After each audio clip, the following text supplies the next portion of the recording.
1759년 여름, 한 소녀가 궁궐의 문을 향해 걸어 들어갑니다. 불과 15살, 그 발소리가 차가운 돌바닥 위에 조용히 울려 퍼질 때 그녀의 심장은 두근거렸습니다. 새로 지은 한복에는 아직 첫 냄새가 남아 있었고 어머니의 손을 마지막으로 붙잡던 온기가 손끝에 남아 있었습니다. 눈빛 속에는 두려움과 호기심, 그리고 나이에 비해 어쩐지 단단한 결의가 엿보였습니다. 오늘날 같으면 아직 교복을 입고 있을 나이. 하지만 그날, 소녀는 조선의 국모가 되는 운명을 향해 첫걸음을 내딛고 있었습니다. 그녀의 신랑은 또래의 소년이 아니었습니다. 조선의 왕, 영조. 66의 노군주였습니다. 흰머리에 예리한 눈빛을 지닌 왕과 15의 소녀. 두 사람의 나이차는 무려 51년이었습니다. 조선 왕조 역사상 유례없는 혼인. 사람들은 놀랐고 궁은 술렁였습니다. 하지만 그 수치는 단지 숫자일 뿐 두 사람의 인생이 만들어낼 긴 이야기를 대신할 수는 없었습니다. 이야기는 서산의 작은 마을에서 시작됩니다. 소녀는 경주김씨 가문에서 태어났습니다. 크지 않은 집안이었지만 학문과 예의를 중히 여기고 충절을 지켜온 가풍이 남아 있었습니다. 그리고 운명은 뜻밖의 길을 내주었습니다. 1759년, 간택의 자리에 오른 소녀가 왕 앞에서 들려준 답변 때문이었습니다. 세상에서 가장 깊은 것이 무엇이냐? 는 질문에 다른 교수들이 산이 깊습니다. 물이 깊습니다. 나 답할 때 그녀는 조용히 입을 열었습니다. 별표 인심. 별표 이 가장 깊사옵니다. 왕의 눈빛이 반짝였습니다. 다시 물었습니다. 그렇다면 세상에서 가장 아름다운 꽃은 무엇이냐? 그녀는 잠시 숨을 고르고 대답했습니다. 목화꽃이옵니다. 비록 향기나 빛깔은 곱지 않으나 백성에게 따뜻함을 주는 꽃이니 가장 아름답지 않겠습니까? 영조는 깊이 감탄했습니다. 백성을 먼저 생각하는 마음, 실용을 중히 여기는 태도. 그 짧은 답변 속에 소녀의 품성과 지혜가 고스란히 담겨 있었습니다. 그날 이후 15의 소녀는 조선의 왕비가 되었습니다. 그러나 왕비의 길은 곧 자유를 잃는 길이기도 했습니다. 그녀의 하루는 예법과 의식으로 꽉 차 있었고 매 순간이 타인의 시선 속에서 움직여야 하는 삶이었습니다. 기록에 따르면 그녀는 언제나 단정하고 지혜로웠습니다. 예법을 지키고 궁중의 질서를 세웠으며 왕의 신임을 얻었습니다. 하지만 그런 신임조차도 언젠가 흔들릴 수 있음을 그녀는 알았을지도 모릅니다. 궁궐 안은 언제나 권력의 바람이 불고 미소 속에는 칼날이 숨어 있었습니다. 그녀의 생은 단지 한 남자의 아내가 아니라 역사의 한가운데에 서 있던 한 사람의 이야기였습니다. 아직 어린 나이에 세상의 중심으로 내던져진 소녀. 그녀는 두려움 속에서도 당당했고 그 눈빛 속에는 이미 어른의 결심이 있었습니다. 역사는 그날을 기록했습니다. 그러나 우리가 들어야 할 것은 기록 너머의 소리입니다. 궁궐의 돌계단을 오르던 한 소녀의 조용한 발자국. 그 속에 담긴 떨림과 숨결, 그리고 시간의 향기. 이제부터 우리는 그 소녀가 어떻게 왕비가 되었고, 어떻게 권력의 파도 속에서 버티며 살아남았는지를 따라가 보려 합니다. 정순왕 후, 그녀의 이야기가 시작됩니다. 시간을 거슬러 올라가면 그녀의 이야기는 조선 후기의 경랑 속에서 시작됩니다. 1745년 가을, 충청남도 서산 땅의 한 집안에서 한 아기가 태어났습니다. 아버지는 김항구, 어머니는 원주원 씨, 본관은 경주김 씨. 오래된 명문이었지만 그녀의 집안은 화려하지 않았습니다. 벼슬보다 학문을 중히 여기며 조용히 글을 읽고 마음을 닦는 가풍이었습니다. 하지만 그 집안에는 특별한 혈통이 깃들어 있었습니다. 그녀의 고조부 김홍욱은 효종 때 강빈의 신원을 청하다가 장살당한 인물이었고 충절로 이름을 남겼습니다. 그런 집안에서 자란 소녀는 예법과 품격을 배웠고 세상의 이치를 일찍 깨달았습니다. 1757년 왕비 정성왕후가 세상을 떠났습니다. 영조는 깊은 슬픔에 잠겼지만 왕에게는 새로운 왕비가 필요했습니다. 그러나 그는 후궁 중 누구도 왕비로 삼지 않겠다고 선언했습니다. 숙종의 유언 때문이었습니다. 후궁이 왕비가 되면 궁중의 싸움이 그치지 않을 것이다. 영조는 그 뜻을 따르기로 했습니다. 1759년 전국에서 간택령이 내려졌습니다. 각 지방의 규수들이 궁으로 불려들었습니다. 14살의 김항구의 딸도 그중 한 명이었습니다. 그날 그녀의 운명이 바뀌었습니다. 66세의 노왕이 천천히 걸어 들어와 규수들을 살펴보았습니다. 그리고 앞서 말한 그 두 질문 세상에서 가장 깊은 것은 가장 아름다운 꽃. 그 대답이 왕의 마음을 움직였습니다. 그리하여 1759년 6월 22일 창경궁 명정전에서 혼례가 열렸습니다. 66세의 왕과 15세의 소녀. 그녀의 할아버지 김성경은 살아있었고 영조보다 5살이나 어렸습니다. 사위가 장인의 아버지보다 나이가 많은 그야말로 기이한 결합이었습니다. 더 놀라운 것은 그녀의 새 시아버지가 사도세자였다는 점입니다. 사도세자는 1735년생, 왕비보다 10살이나 많았습니다. 그리고 사도세자의 아들, 훗날 정조가 되는 세손은 1752년생. 새 왕비는 자신보다 겨우 7살 어린 세손의 할머니가 된 것입니다. 궁궐은 술렁거렸습니다. 15살의 왕비라니. 그 속삭임이 벽을 타고 흐를 때 어린 왕비는 조용히 고개를 들었습니다. 입궐 초기, 궁녀들이 옷의 치수를 재려 다가왔을 때였습니다. 마마, 돌아서 주시옵소서. 그녀는 단호히 말했습니다. 내가 돌면 될 것을 감히 누구더러 뒤돌라 하느냐. 그 차가운 목소리에 궁녀들이 떨었다 합니다. 15살의 나이였지만 왕비로서의 채통을 세울 줄 아는 여인이었습니다. 이 일화는 순식간에 궁중을 퍼졌고 영조의 귀에도 들어갔습니다. 왕은 미소 지으며 말했습니다. 어린 나이지만 기품이 있도다. 영조는 그녀를 총애했습니다. 총명하고 조심스러우며 예법을 지켰습니다. 왕의 뜻을 거스르지 않았고 왕실의 질서를 무너뜨리지 않았습니다. 그녀는 왕비로서 충실했습니다. 1767년 경복궁 예터에서 친잡례를 직접 주관했습니다. 선조 이후 300여 년 만에 거행된 의식이었습니다. 왕비로서의 역할을 완벽히 수행한 것입니다. 하지만 그녀에게는 하나의 결핍이 있었습니다. 아이, 왕의 사랑은 깊었지만 끝내 임신하지 못했습니다. 궁궐의 긴 밤마다 그녀는 스스로를 다독였을지도 모릅니다. 나는 왕비이되 어미는 아니로다. 이 고요한 문장은 그녀의 생애를 관통하는 상징이 되었습니다. 1762년 그녀가 18살이던 해 조선의 궁중을 뒤흔든 별표 이모화변, 별표이 일어났습니다. 영조가 아들 사도세자를 뒤주에 가두어 죽인 사건. 정순왕후는 그때 너무 어려 권력의 한가운데 있지 못했습니다.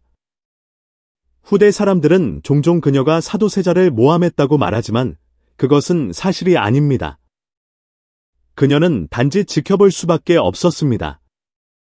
세자가 죽는 그 순간에도 아무것도 할 수 없었던 젊은 왕비. 세손, 즉 훗날의 정조는 그 비극을 어린 눈으로 보았습니다. 그리고 그 세손을 그녀는 덜인 할머니로서 보살폈습니다. 정조는 그녀를 신뢰했습니다. 어린 시절, 세손은 정순왕후 곁에서 예법을 배우고 그녀의 따뜻한 손길을 느꼈다고 전해집니다. 하지만 세월은 변했고 세손은 자라왕이 되었습니다. 1776년 영조가 승하하자 정조가 즉위했습니다. 31세의 정순왕후는 왕대비가 되었습니다. 조선 왕실의 최고 어른. 그러나 그 이후 두 사람의 관계는 서서히 갈라지기 시작했습니다. 정조는 즉위하자마자 척신 정치를 청산하겠다고 선언했습니다. 그 칼날은 정순왕후의 친정으로 향했습니다. 오라버니 김기준은 유배를 당했고 결국 흑산도에서 죽음을 맞았습니다. 그녀는 충격에 빠졌습니다. 왕에게 충성을 다했지만 피부치를 잃은 슬픔이 그녀의 마음을 차갑게 얼게 했습니다. 그리고 1800년 정조가 갑작스럽게 세상을 떠났습니다. 겨우 49, 그녀는 다시 한번 권력의 중심으로 불려 들어갔습니다. 정조의 어린 아들 순조가 즉위하면서 정순왕후는 별표 대왕대비, 별표로, 그리고 별표 수렴청정, 별표의 권한을 가지게 되었습니다. 56세의 나이, 그녀 앞에 인생의 마지막이자 가장 거대한 권력이 주어졌습니다. 권력의 중심에 선다는 것은 결국 외로움의 중심에 선다는 뜻이기도 합니다. 정순왕후의 인생은 그 사실을 가장 극명하게 보여줍니다. 어린 시절, 궁궐로 들어올 때만 해도 그녀의 눈빛은 순수했습니다. 그러나 세월은 잔인했습니다. 사랑도, 신뢰도 하나씩 잃어버리며 그녀는 점점 더 단단한 껍질 속으로 숨어들었습니다. 정조가 즉위한 이후 처음에는 서로 믿음이 있었습니다. 세손 시절 그녀는 그를 따뜻하게 보살폈고 정조 또한 그 고마움을 잊지 않았습니다. 하지만 정조가 왕이 되자 세상은 달라졌습니다. 그는 선왕의 시대를 끝내고 새로운 정치를 시작해야 했습니다. 그 개혁의 칼끝이 향한 곳 중 하나가 바로 정순왕후의 친정이었습니다. 김기준은 정순왕후가 가장 의지하던 오라버니였습니다. 그는 영조 때 남당을 이루어 세력을 넓혔지만 정조에게는 과거의 구세력일 뿐이었습니다. 결국 정조는 그를 흑산도로 유배시켰고 그곳에서 김기준은 외롭게 죽었습니다. 정순왕후는 절망했습니다. 왕이자 손자에게 친오빠가 내쳐지는 모습을 지켜보는 일. 그것은 그녀에게 단순한 정치가 아니라 존재의 부정이었습니다. 그때부터 그녀의 마음속에 무엇이 싹텄을까요? 슬픔, 분노, 혹은 살아남아야 한다는 본능. 왕비로, 대비로, 대왕대비로 이어지는 그 긴 시간 동안 그녀는 자신을 지키기 위해 점점 더 차가운 얼굴을 선택해야 했습니다. 1800년 정조가 급서했습니다. 그날 이후 그녀는 다시 한번 현실의 권력을 손에 쥐었습니다. 수렴청정을 시작하며 나라의 모든 인사를 직접 지휘했습니다. 그녀가 내린 첫 명령은 노론 벽파를 등용하는 것이었습니다. 정조가 세운 탕평의 균형을 무너뜨리고 자신에게 충성하는 사람들로 조정을 채워 넣었습니다. 표면적인 이유는 난정이었지만 그 속에는 복잡한 감정이 숨어 있었습니다. 두려움, 그리고 복수. 그녀는 누구보다 오래 궁궐의 바람을 견뎠습니다. 사도세자의 죽음, 영조의 슬픔, 정조의 개혁과 몰락, 그리고 오라버니의 유배와 죽음. 모든 것을 본 그녀에게 권력은 더 이상 목적이 아니었습니다. 생존의 도구였습니다. 조선의 궁궐은 언제나 예쁜 말 뒤에 피비린내가 섞여 있었습니다. 그녀는 그 냄새를 너무 오래 맡아왔습니다. 이제 그녀는 알고 있었습니다. 살아남으려면 먼저 움직여야 한다. 그녀가 천주교 박해를 명한 것도 단순한 종교 탄압이라기보다는 정치적 정리였습니다. 정조 시대에 성장한 남인 세력들, 그들이 믿던 사상이 곧 위협이었고 그녀는 그것을 제거함으로써 자신의 안전을 지키려 했습니다. 그 결과 수백 명이 죽었습니다. 그녀의 이름은 피와 함께 역사에 새겨졌습니다. 그러나 우리는 잠시 멈추어 생각해 봐야 합니다. 그녀는 정말 냉혹한 폭군이었을까요? 아니면 수십 년 동안 남의 그림자 속에서 살아남기 위해 몸부림친 인간이었을까요? 정순왕 후의 생애를 관통하는 단어는 집착이 아닙니다. 그것은 두려움입니다. 버림받을까, 잊혀질까, 자신이 만든 세상이 무너질까 하는 두려움. 그 두려움이 그녀를 권력의 끝까지 몰고 갔습니다. 때로는 차가운 명령으로, 때로는 무표정한 침묵으로. 하지만 그녀가 진정으로 원했던 것은 어쩌면 아주 단순한 것이었을지도 모릅니다. 누군가 자신을 이해해주는 것. 누군가 당신은 외롭지 않다고 말해주는 것. 그러나 궁궐에는 그런 말이 허락되지 않았습니다. 감정은 약점이었고 눈물은 패배였습니다. 그녀는 평생을 통틀어 단 한 번도 자신의 감정을 드러내지 않았습니다. 세상은 그녀를 냉혹하다고 불렀습니다. 하지만 그 냉혹함은 방패였습니다. 사람들은 방패만 보고 그 아래 숨어있던 상처를 보지 못했습니다. 역사는 정순왕 후를 비난합니다. 정조의 개혁을 무너뜨린 인물, 천주교 박해의 주체.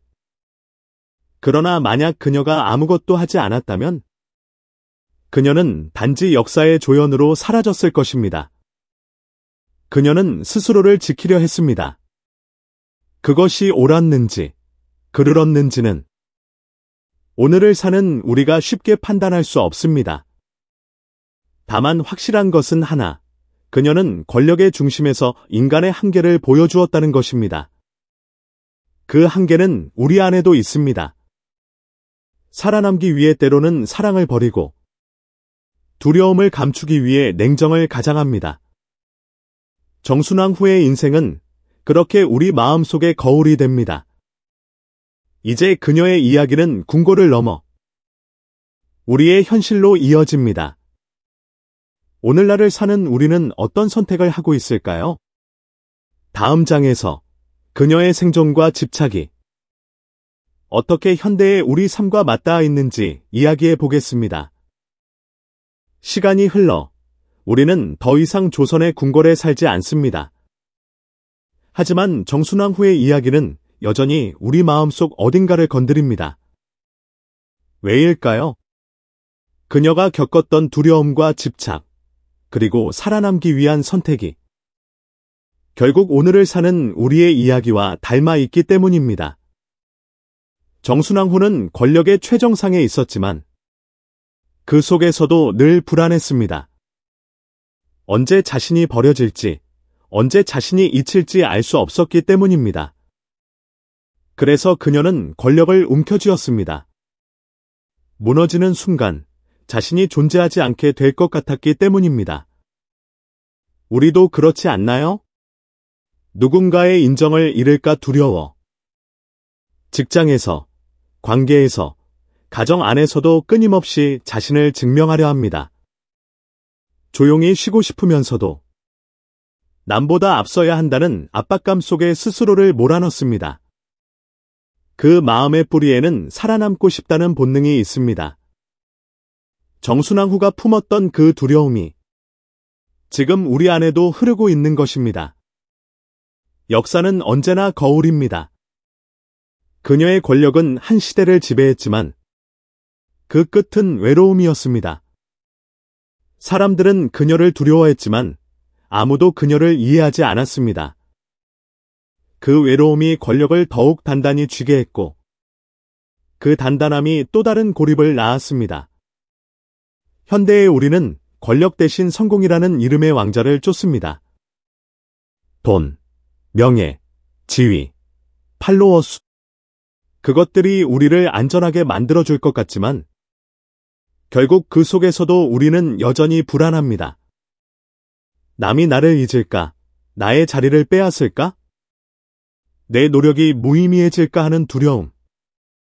그 두려움이 우리를 더 바쁘게, 더 차갑게 만듭니다. 정순왕후는 끝내 사랑을 잃었습니다. 권력의 꼭대기에서 그녀는 모든 것을 통제할 수 있었지만 누구에게도 마음을 열 수 없었습니다. 오늘의 우리도 때로는 그렇게 살아갑니다. 모든 걸 갖추었는데도 왠지 모를 공허함이 마음 한켠에 남아 있습니다. 만약 정순왕후가 조금만 달랐다면 어땠을까요? 조카 정조를 믿고 오라버니의 복수를 내려놓고 권력을 조금만 놓아주었다면 그녀의 말년은 더 평화로웠을까요? 역사에는 만약이 없지만 그 질문을 스스로에게 던져볼 수는 있습니다. 우리도 때로는 놓는 용기를 배워야 합니다.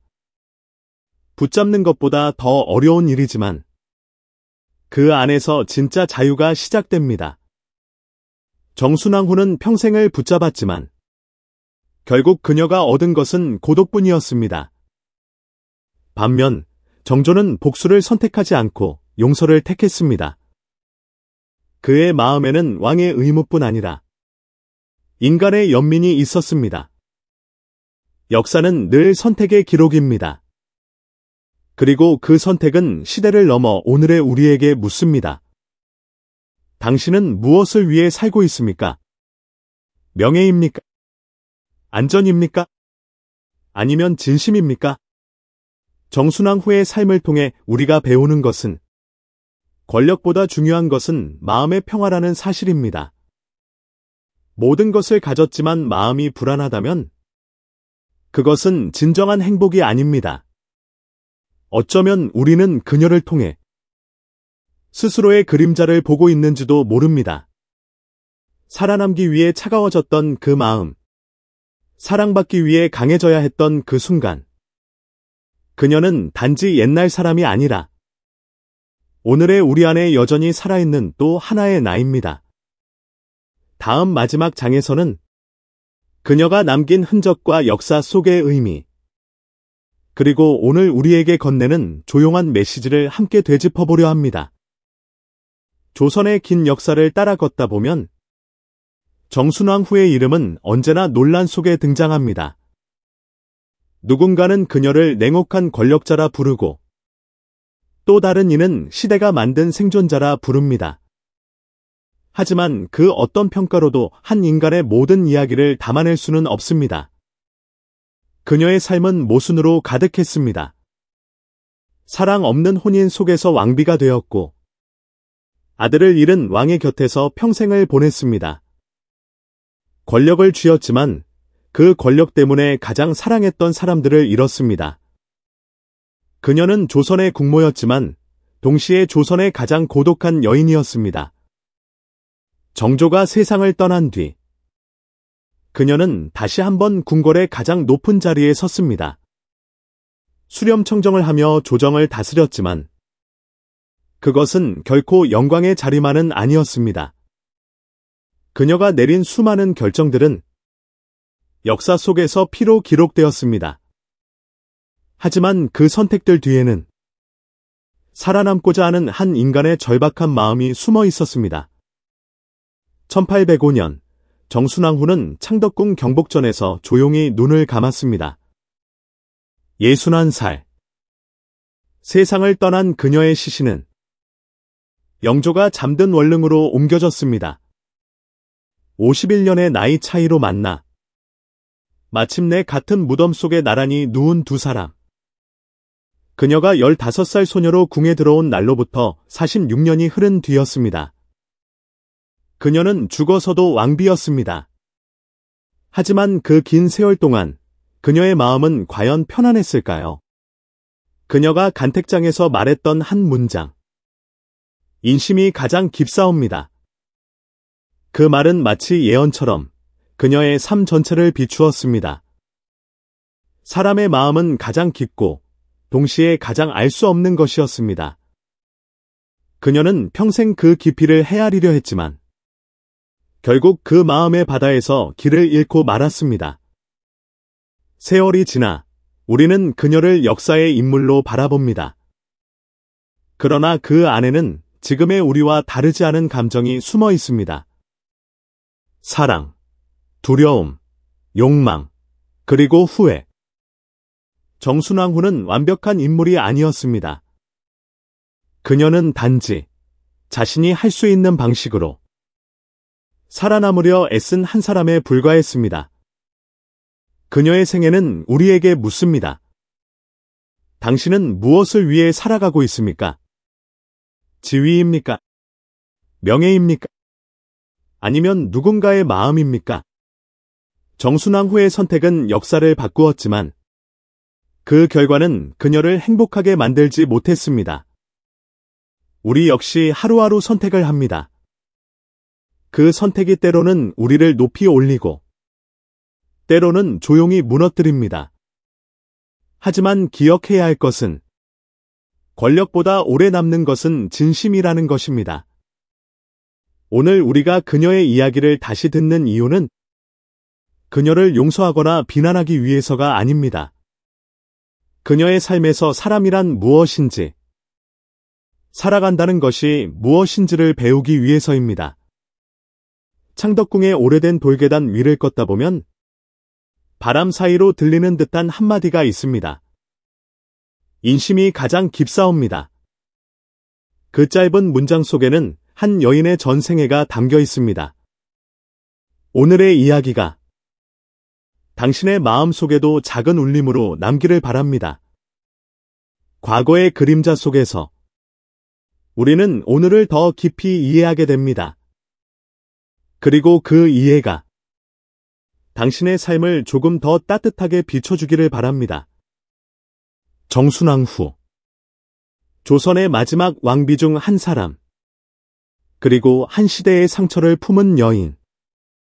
그녀의 이야기는 여기서 끝나지만 그 여운은 오래도록 우리의 마음속에 남을 것입니다. 오늘의 이야기가 당신 마음속의 조용한 등불이 되기를 바랍니다.